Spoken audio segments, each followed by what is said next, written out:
Pessoal, tudo bem? Tô aqui eu de novo para conversar um pouco com vocês. Eu, na semana passada, postei nas aulas de informática um trabalho colaborativo, que na realidade é um arquivo Word no Google Docs. Por que isso? A gente conversou aquele primeiro momento e vocês externaram para mim que gostariam de fazer a página web. E aí eu fui conversar com os profs de informática, e a gente chegou no consenso, sim, ok, podemos fazer. E aí eu fui construindo toda essa lógica, estamos construindo ainda, só que eu pouco recebo retorno de vocês. Aí eu pensei assim, bom, vamos amenizar um pouco, porque eu vi que vocês têm bastante disciplinas. E eu disse assim, vamos amenizar um pouco e eu vou botar um trabalho colaborativo lá para saber como é que tá o entendimento a respeito desse assunto por parte de vocês, né? Para dar uma noção de web. Até porque as aulas vão permanecendo um pouco programadas e eu queria saber um pouco de vocês.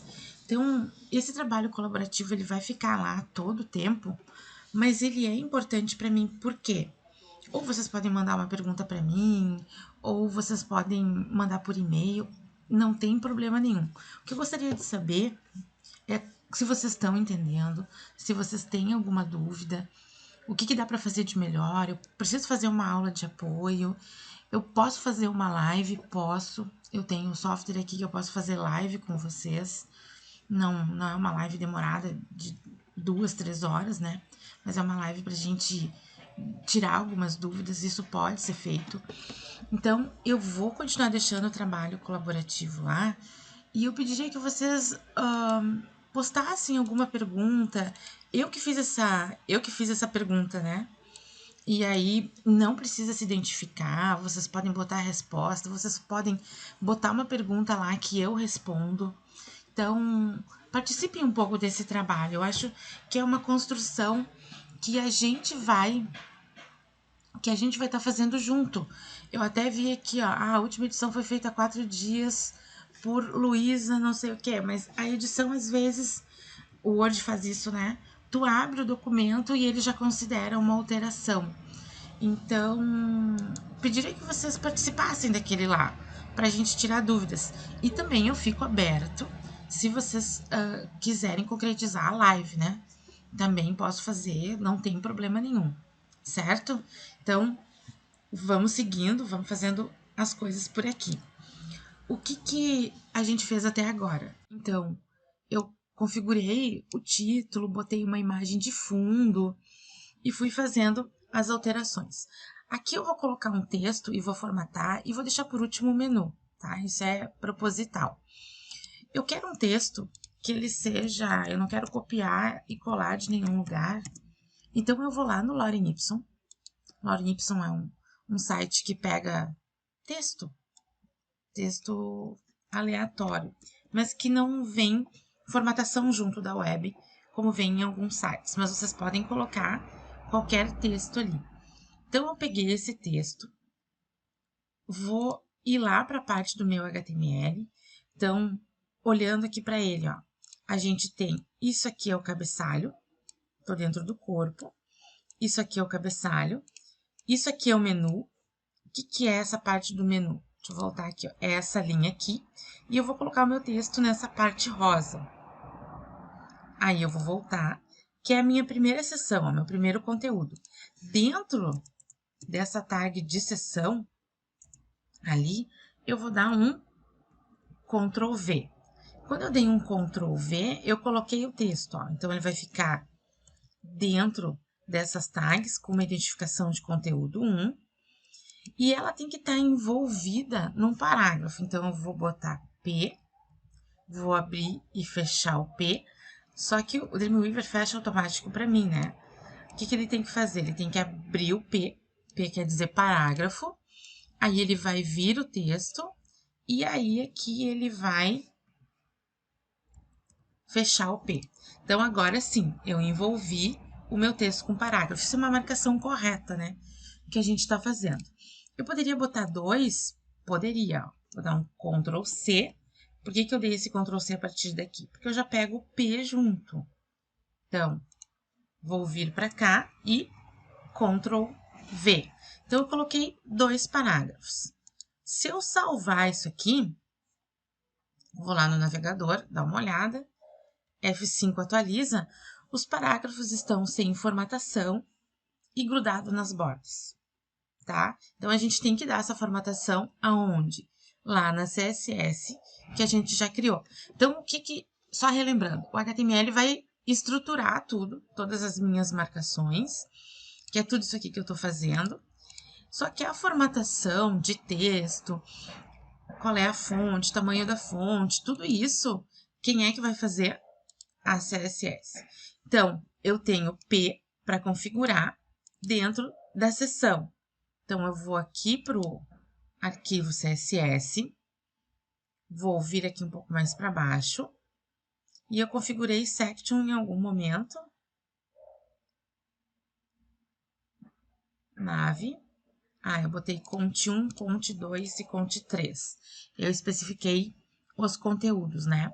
Então, o que eu posso fazer? Como eu posso ter parágrafo em nos vários conteúdos, eu posso fazer o quê? Eu posso criar uma regra para o P. Abrir e fechar parênteses. Assim como, se eu quisesse, de repente eu vou ter parágrafo em outra área, no rodapé, por exemplo. Geralmente não coloco, mas posso ter.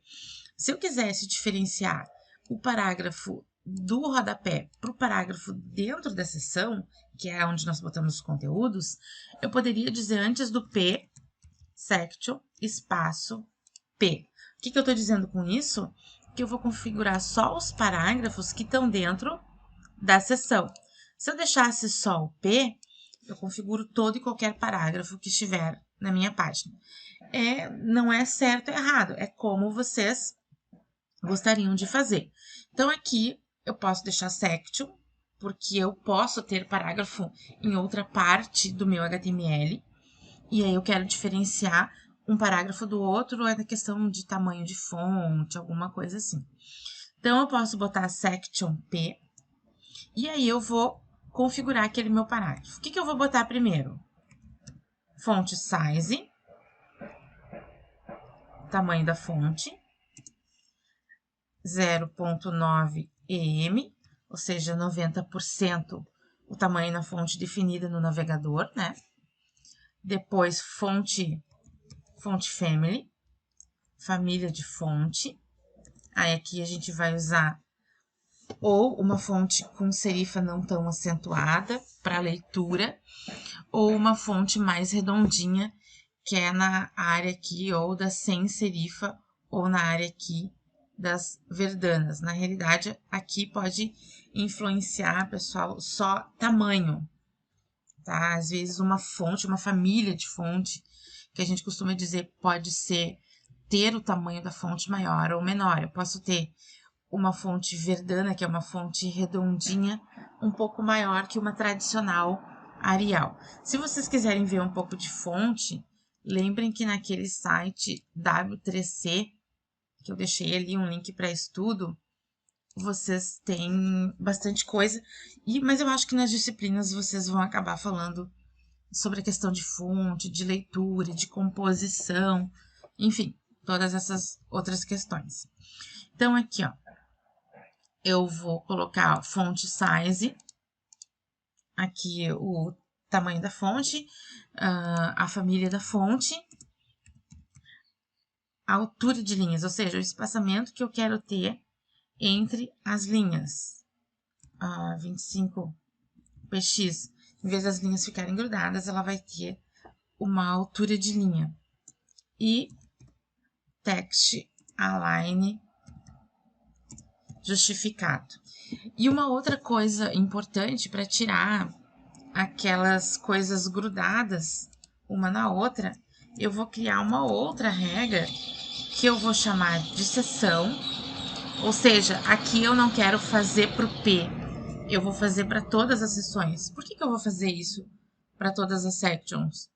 Porque todos os conteúdos que eu colocarem ali, eu quero que eles não fiquem grudados nas bordas. Então, para isso, eu vou usar padding. O que é o padding? Padding, ele é o preenchimento. Visualmente, ele vai encher dos dois lados um tanto, que no caso 100%. Desculpa, 2%. Eu vou salvar tudo isso. F5. Olha como ele já deu uma boa melhorada. Ó, viram? O que acontece aqui que a gente tem que resolver, ó? Quando a gente coloca padding em algum elemento, seja qual for ele, esse padding, ele soma no elemento. Como ele é preenchimento, é como se você estivesse enchendo um copo. Vocês colocaram padding e ele está enchendo. Como ele encheu, ele somou e deu aquela questão ali. Só que a gente tem uma regra na CSS que ignora esse padding para nós. E aí, como a gente quer isso geral, a gente usa padding em várias questões e a gente não quer estar configurando isso sempre, o que a gente vai fazer?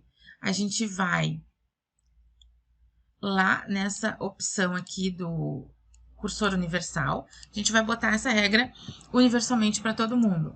Então, é box sizing, border box.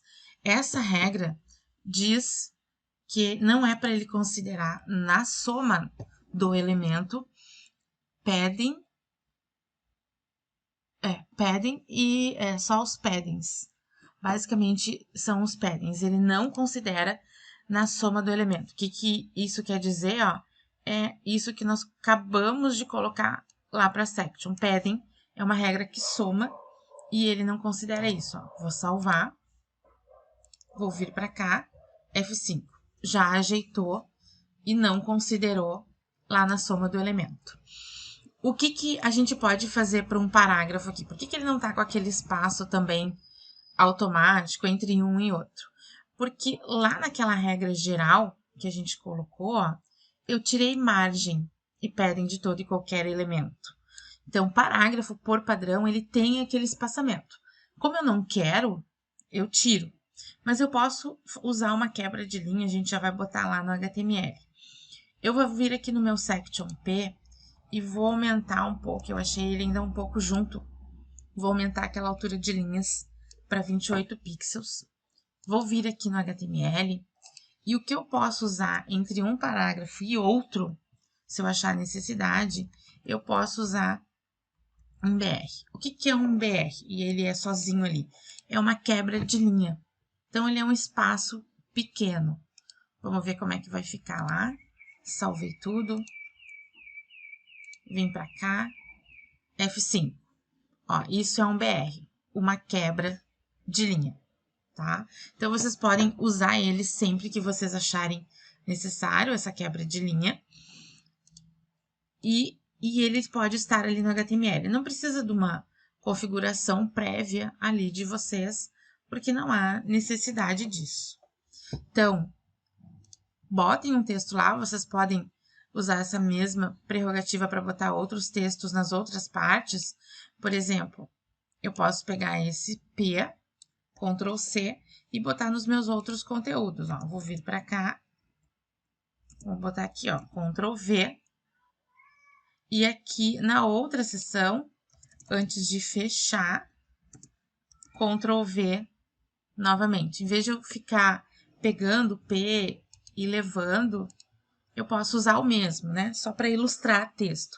Como a gente criou a regra para o section P, a configuração vai pegar para todos os parágrafos que estiverem dentro do que?